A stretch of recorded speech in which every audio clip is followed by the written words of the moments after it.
Sun travels வடமாகாணத்தில் சட்டபூர்வமான அனுமதியுடன் இயங்குகின்ற visa consultants and ticket agent. உங்கள் பெறுமதியான கடவுச்சீட்டுகள், ஆவணங்கள் போன்றவற்றுக்கு பாதுகாப்பான அனுமதி பெற்ற நிறுவனம் சன் டிராவல்ஸ்.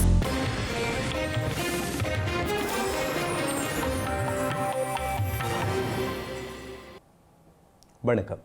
இது ஐபிசி தமிழின் காலை நேர பிரதான செய்திகள். முதலில் தலைப்புச் செய்திகள். இலங்கைக்கு அருகில் தாக்கப்பட்ட ஈரானிய கப்பல், தாக்குதல் உரிமையை கோரிய அமெரிக்கா. ஈரானிய போர்க்கப்பல் தாக்கப்பட்ட சம்பவம் ஸ்ரீலங்கா அரசாங்கம் அறிந்திருந்ததா என நாமல் கேள்வி. மத்திய கிழக்கில் போர் பதற்றத்தை தணிக்க முயற்சிக்கும் சீனா, வெளியுறவு அமைச்சர் வெங் ஜி தெரிவிப்பு. எதிரிகளை தடுக்கும் வரை போரை நிறுத்த மாட்டோம், ஈரானின் பகிரங்க அறிவிப்பு. ஈரானின் ஆட்சி அதிகாரம் காவல் படை வசம், போர் சூழலில் தீர்மானம். மத்திய கிழக்கில் தொடரும் போர் பதற்றம், இலங்கையில் 85 இடங்களில் பலத்த பாதுகாப்பு. இனி தொடர்வது விரிவான செய்திகள். மத்திய கிழக்கில் அதிகரித்து வரும் போர் பதற்றத்தை தணிக்கும் நோக்கில் சீனா மத்தியஸ்த முயற்சியில் இறங்கியுள்ளது. சீன வெளியுறவு அமைச்சர் வேங் ஜி பிராந்தியத்தில் சமரச பேச்சுவார்த்தைகளை முன்னெடுக்க சிறப்பு தூதுவரை அனுப்ப உள்ளதாக அறிவித்துள்ளார்.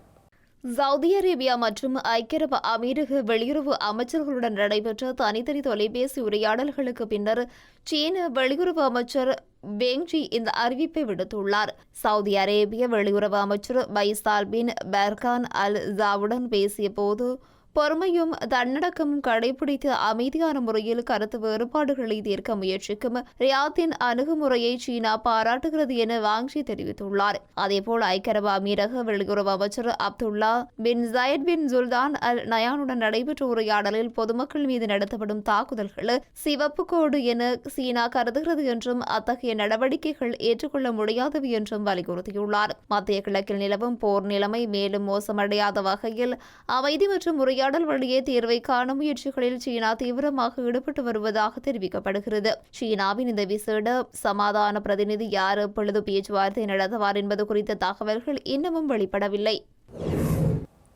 அமெரிக்கா மற்றும் இஸ்ரேல் மேற்கொண்ட தாக்குதல்களுக்கு எதிராக தங்களது இராணுவ பதிலடி நடவடிக்கை தொடர்ந்து முன்னெடுக்கப்படும் என்று ஈரான் அறிவித்துள்ளது. ஈரான் வெளியுறவு அமைச்சர் அப்பாஸ் அராக்சி துருக்கியின் வெளியுறவு அமைச்சர் ஹஹான் ஃபிதானுடனான தொலைபேசி உரையாடலில் இதனை தெரிவித்துள்ளார்.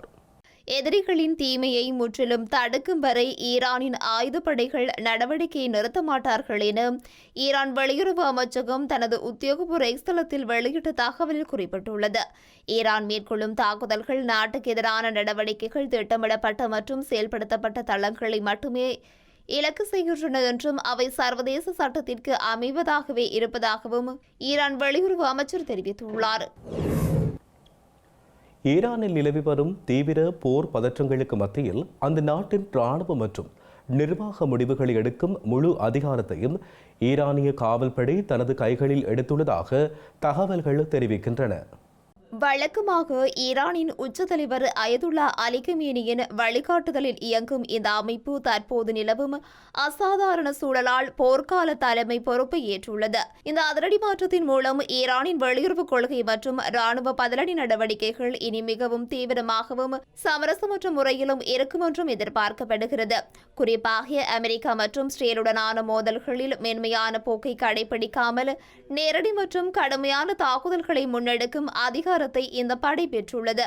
இந்த அதிகார மாற்றம் ஈரானின் அரசியல் கட்டமைப்பில் இராணுவத்தின் பிடியை மேலும் வலுப்படுத்தியுள்ளதாக சர்வதேச அரசியல் ஆய்வாளர்கள் கருதுகின்றனர். அத்துடன் இது பிராந்தியத்தில் நிலவும் பதற்றத்தை மேலும் அதிகரிக்கக்கூடும் என்றும் தூதரக ரீதியிலான பேச்சுவார்த்தைகளுக்கான வாய்ப்புகளை குறைக்கும் என்றும் அஞ்சப்படுகிறது. இலங்கைக்கு அருகில் நேற்று அமெரிக்க நீர்மூழ்கி கப்பல் ஈரானிய போர்க்கப்பலான டெனாவை தாக்கி மூழ்கடித்ததாக அமெரிக்க பாதுகாப்பு அமைச்சர் பீட் ஹெக்ஸத் அறிவித்துள்ளார். இந்திய பெருங்கடல் பகுதியில் சர்வதேச நீரில் பாதுகாப்பாக இருப்பதாக நினைத்து ஈரானிய போர்க்கப்பலை அமெரிக்க நீர்மூழ்கி கப்பலிலிருந்து ஏவப்பட்டு டோர்பிடோ எனப்படும் நீரடி உந்துகணை ஒன்றால் மூழ்கடிக்கப்பட்டதாக பென்டகனில் நடத்திய ஊடக சந்திப்பில் அமெரிக்க பாதுகாப்பு அமைச்சர் பீட் ஹெக்ஸிக் அறிவித்துள்ளார். இரண்டாம் உலகப் போருக்கு பின்னர் அமெரிக்க டோர்பிடோவால் மூழ்கடிக்கப்பட்ட முதலாவது கப்பல் இதுவெனவும் குறிப்பிட்டுள்ளார்.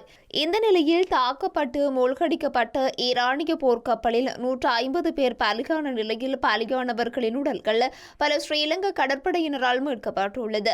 இந்திய விசாகப்பட்டினம் துறைமுகத்தில் ஒரு ராணுவ பயிற்சியில் பங்கேற்ற பின்னர் புறப்பட்ட போது இந்த சம்பவம் இடம்பெற்றுள்ளது.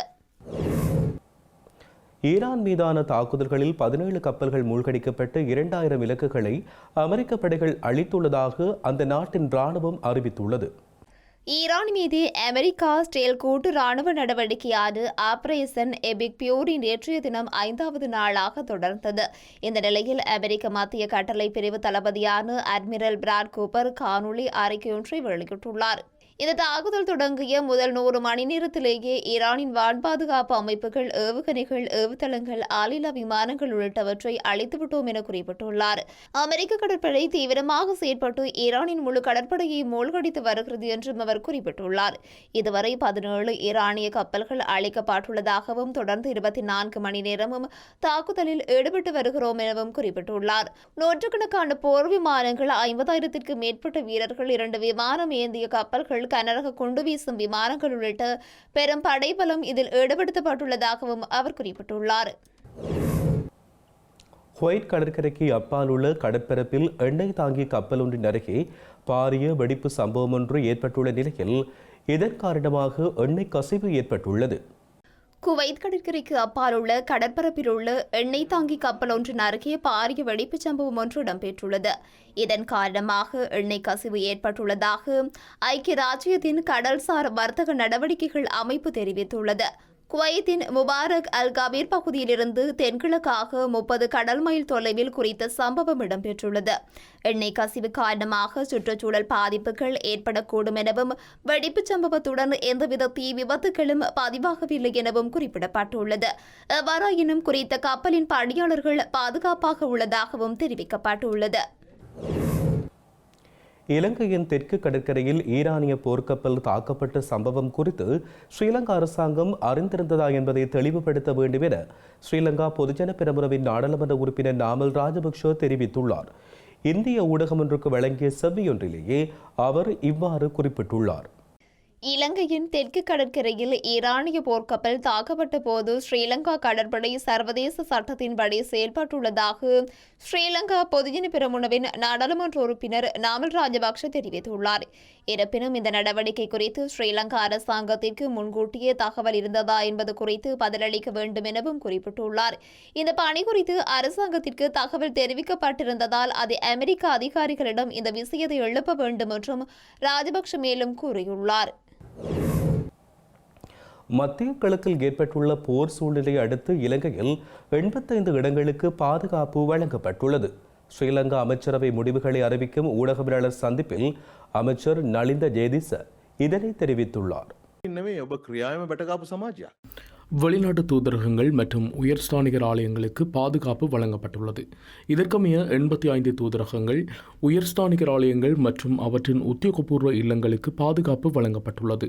மேலும் எம்மை போன்ற ஒரு நாடு எக்காரணம் கொண்டும் இவ்வாறானதொரு போரின் ஒரு இடைத்தரகராகவோ அல்லது இரையாகவோ மாறக்கூடாது.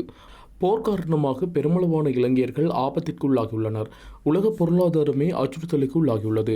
இதை யார் ஆரம்பித்திருந்தாலும், இது இப்போது எந்தளவிற்கு விரிவடைந்திருந்தாலும் இது விரைவில் முடிவடையும் என நாங்கள் எதிர்பார்க்கிறோம். போர் ஒருபோதும் உலகத்திற்கு முன்னேற்றத்தை கொண்டு வருவதில்லை. அரசியல் தேவைகளுக்கு மத்தியில் சாதாரண மக்களே பாதிக்கப்படுகின்றார்கள். போரின் ஒரு பக்கத்தை ஆதரிக்க எவரும் முயற்சிக்கவில்லை. அதாவது எங்களை போன்ற ஒரு நாடு இந்த போரின் இடைத்தரகர்களாகவோ அல்லது போரின் இரையாகவோ மாறக்கூடாது. எனவே இந்த போர் மோதல்களை தவிர்ப்பதற்காக எங்கள் தரப்பில் சொல்லாலும் செயலாலும் செய்யக்கூடிய அனைத்தையும் செய்து வருகிறோம். ஈரானின் உச்ச தலைவர் அயதுல்லா அலி கமேனியின் மறைவையொட்டி ஸ்ரீலங்கா அரசாங்கம் மற்றும் மக்கள் சார்பாக ஸ்ரீலங்கா வெளிவிவகார அமைச்சர் விஜித கேரத் அவர்கள் தனது ஆழ்ந்த இரங்கலை தெரிவித்துள்ளார். கொழும்பில் உள்ள ஈரான் இஸ்லாமிய குடியரசு தூதரகத்திற்கு சென்று ஸ்ரீலங்கா வெளிவிவகார அமைச்சர் விஜித கேரத் அங்கு வைக்கப்பட்டிருந்த இரங்கல் புத்தகத்தில் கையொப்பமிட்டு தனது செய்தியை பதிவு செய்துள்ளார். ஈரானின் உச்ச தலைவர் அயதுல்லா அலி கமேனியின் மறைவு குறித்து ஈரான் இஸ்லாமிய குடியரசுக்கு தனது ஆழ்ந்த இரங்கலை தெரிவித்துக் கொள்கிறேன் எனவும் குறிப்பிட்டுள்ளார்.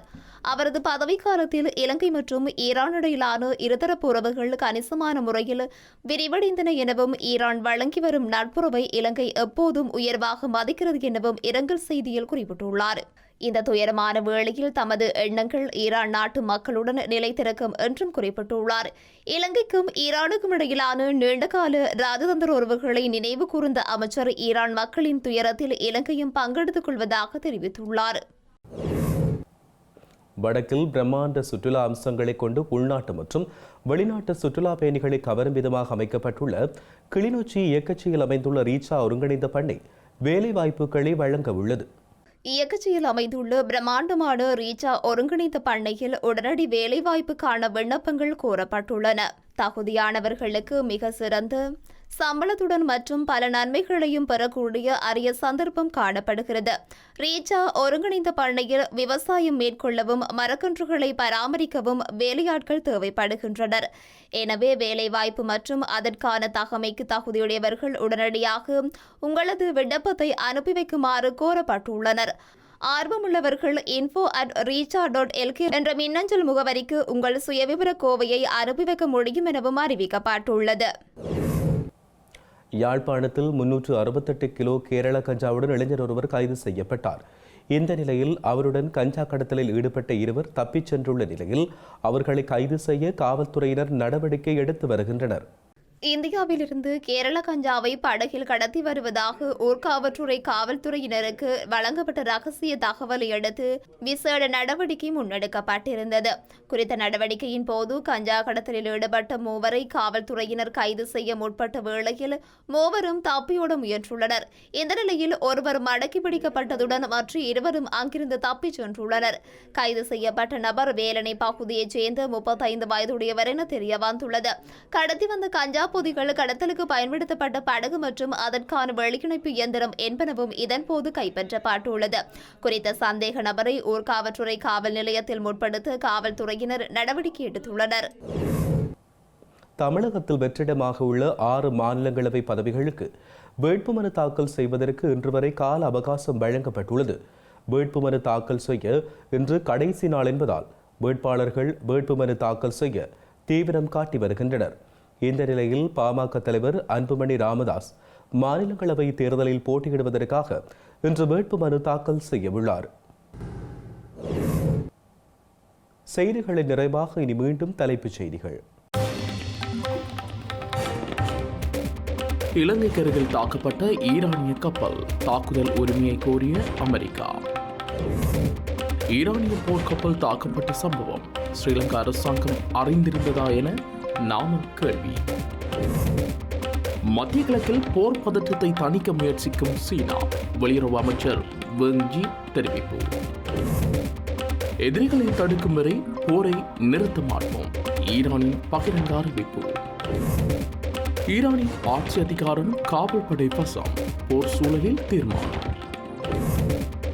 மத்திய கிழக்கில் தொடரும் போர் பதற்றம், இலங்கையில் 85 இடங்களில் பலத்த பாதுகாப்பு. இத்துடன் IBC தமிழின் காலை நேர பிரதான செய்திகள் நிறைவடைகின்றன. உடனுக்குடன் செய்திகளை அறிந்து கொள்ள IBCTamil.com என்ற எமது இணையதளத்தினை பார்வையிடுங்கள். வணக்கம்.